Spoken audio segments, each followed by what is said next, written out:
Bismillahirrahmanirrahim. Assalamualaikum warahmatullahi wabarakatuh. Perkenalkan, nama saya Siti Nur Aini Lahabu, NIRM 12142219393 dari STAI Sultan Syarif Hasim Siak Srindrapura. Baiklah, pada video pembelajaran kali ini saya mendapatkan tugas untuk membahas materi pada bab 2 tentang tujuan, sasaran, dan fungsi dari bimbingan konseling PAI. Berikut penjelasannya. Selamat menyaksikan.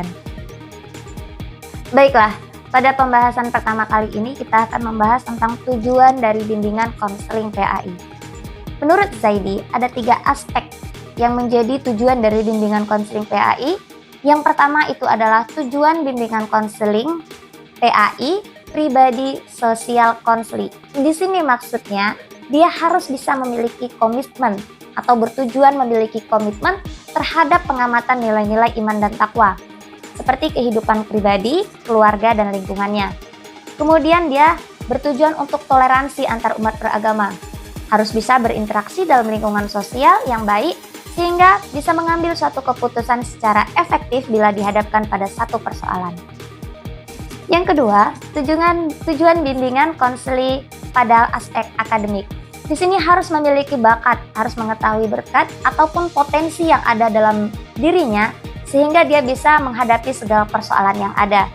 Mempunyai sifat disiplin positif yang tinggi dalam belajar sehingga dia bisa mewujudkannya dengan rajin membaca buku misalnya ataupun seperti rajin sekolah. Nah, yang ketiga dia harus memiliki keterampilan sehingga ini akan membantu konseling untuk menghadapi suatu persoalan yang dihadapinya. Yang ketiga adalah tujuan konseling pada aspek karir. Nah, pada aspek karir ini, dia harus mengetahui apa potensi yang ada dalam dirinya. Misalnya dia sangat menyukai anak-anak, ataupun dia sangat gemar bergaul dengan anak-anak. Nah, untuk aspek karir ini, dia harus bisa merencanakan masa depannya. Dia harus bisa mencari tahu apa yang akan dituju pada prospek ke depannya. Misalnya dia mencari suatu pekerjaan yang dia sukai, keterampilannya dia menyukai anak-anak. Nah, mungkin saja dia bisa mencari pekerjaan dengan menjadi guru, yaitu guru TK ataupun guru MI. Nah, di situ juga dia harus mengetahui jenis pekerjaan apa yang pantas untuk dia sesuai dengan bakatnya. Dengan demikian, dia bisa mengukur prospek ke depannya dan dia bisa mengukur kesejahteraan yang ada dalam pekerjaannya tersebut. Kita masuk pada pembahasan yang kedua, yaitu sasaran bimbingan konseling PAI. Sasaran bimbingan konseling adalah pada semua individu yang membutuhkan bantuan, baik yang bermasalah ataupun tidak bermasalah, baik tua, muda, anak-anak, dewasa, dan lain-lain, individu, kelompok, tidak terbatas pula oleh golongan, suku, agama, ataupun lain-lain. Nah, pada sasaran ini, secara umum merujuk pada sikap dan tingkah laku yang dihadapi para konseling. Sedangkan secara khususnya, sasaran bimbingan konseling ini berkaitan dengan usaha yang dilakukan oleh konselor terhadap konseli untuk bisa membantu dalam menyelesaikan persoalan konseli dan menemukan kelebihan yang ada di dalam diri konseli sehingga konseli bisa mengembangkan kemampuan yang ada dalam dirinya, yaitu penanaman rasa percaya diri yang ada di dalam diri konseli harus dibantu melalui konselor. Baiklah, kita masuk pada pembahasan yang ketiga, yaitu fungsi bimbingan konseling. Bahagian yang pertama adalah fungsi pemahaman. Di sini konselor harus memberikan pemahaman kepada konseli terhadap potensi yang ada di dalam dirinya, sehingga konseli bisa mengembangkan bakat yang ada dalam dirinya dan konseli bisa paham tentang pentingnya pelajaran, norma, dan aturan yang ada. Kemudian yang kedua adalah fungsi preventif. Preventif secara umum kita ketahui artinya adalah pencegahan. Konselor memberikan bantuan kepada konseli untuk tindakan pencegahan agar konseli tidak terlibat atau terhindar dari peristiwa-peristiwa yang berbahaya. Contohnya adalah tawuran antar pelajar. Ketiga adalah fungsi pengembangan. Konselor harus proaktif dalam menciptakan lingkungan belajar yang positif atau kondusif dengan menjalin kerjasama bersama stakeholder yang sesuai dengan kebutuhan. Misalnya tawuran antar pelajar tadi, sekolah bekerja sama dengan pihak kepolisian, sehingga pihak kepolisian bisa memberikan edukasi ke sekolah tentang bahaya tawuran antar pelajar dengan dibantu memberikan video atau bantuan digital menggunakan proyektor. Kemudian ada fungsi penyembuhan atau kuratif. Kuratif ini artinya pencegahan. Kuratif ini artinya adalah penanggulangan setelah terjadinya suatu peristiwa. Jika tawuran antar pelajar tadi telah terjadi, kuratif di sini berfungsi untuk mengatasi agar itu tidak terulang lagi. Jadi konselor membantu konseli agar tidak terjadi lagi perbuatan tawuran antar pelajar tersebut. Kelima adalah fungsi penyaluran. Penyaluran di sini konselor memberikan ruang kepada konseli agar bisa mengembangkan bakatnya. Dan yang keenam itu ada fungsi adaptasi.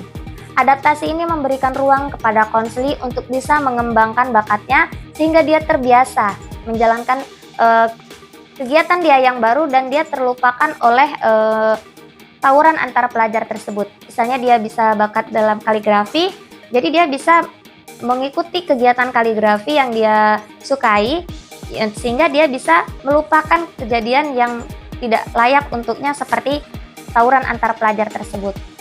Ketujuh ada fungsi penyesuaian. Bimbingan yang diberikan oleh konselor di sini harus berusaha membantu konseli dalam menyesuaikan diri dengan lingkungannya. Yang kedelapan itu ada fungsi perbaikan. Memperbaiki pola pikir konseli yang salah dan membantunya agar dapat berpikir positif, rasional, yang kemudian bisa mengantarkan konseli pada tindakan yang positif dan produktif sesuai dengan norma-norma. Di sini konseli yang sudah belajar kaligrafi tadi dia tidak lagi tergantung pada kegiatan yang tidak lagi terpengaruh oleh kegiatan tawuran antar pelajar tersebut. Yang kesembilan itu ada fasilitasi. Jadi semuanya difasilitasi oleh konselor ataupun pihak sekolah.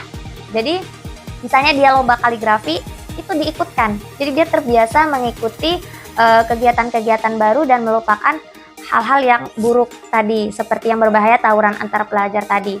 Yang ke-10 atau terakhir itu adalah pemeliharaan, di mana di semua tindakan ataupun yang dilakukan oleh pihak sekolah, staf, konselor terhadap konseli itu harus dipelihara agar situasi ini tetap kondusif dan tetap terjaga.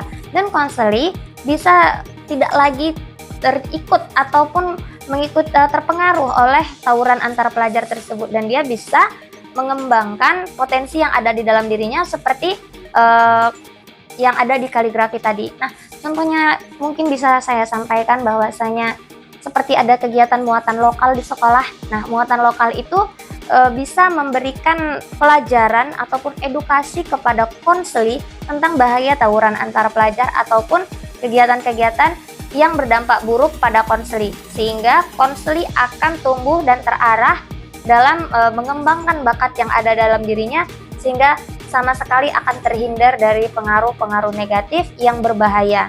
Mungkin demikian yang bisa saya sampaikan dari penjelasan tujuan, sasaran, dan fungsi dari bimbingan konseling PAI yang secara umum atau keseluruhan saya bisa menyimpulkan bahwasanya fungsi dari konselor yang memberikan bimbingan kepada individu atau kelompok itu sangat berguna dikarenakan jika seorang konseli atau kelompok ini mendapatkan suatu persoalan, dia sudah bisa mengatasinya dan mengatasinya sehingga dia bisa mengambil keputusan yang positif. Keputusan yang positif dan akan berdampak baik pada dirinya. Kemudian bisa membantu konseli untuk terhindar dari hal-hal yang berbahaya dan konseli bisa lebih fokus dalam mengembangkan pendidikannya, mengembangkan karirnya, ataupun mengembangkan potensi yang ada di dalam dirinya. Sehingga hidup akan lebih terarah, akan lebih positif, dan tidak akan terpengaruh oleh hal-hal yang negatif. Sekian dari saya, apabila ada kesalahan saya mohon maaf. Saya akhiri, wabillahi taufiq wal hidayah. Wassalamualaikum warahmatullahi wabarakatuh.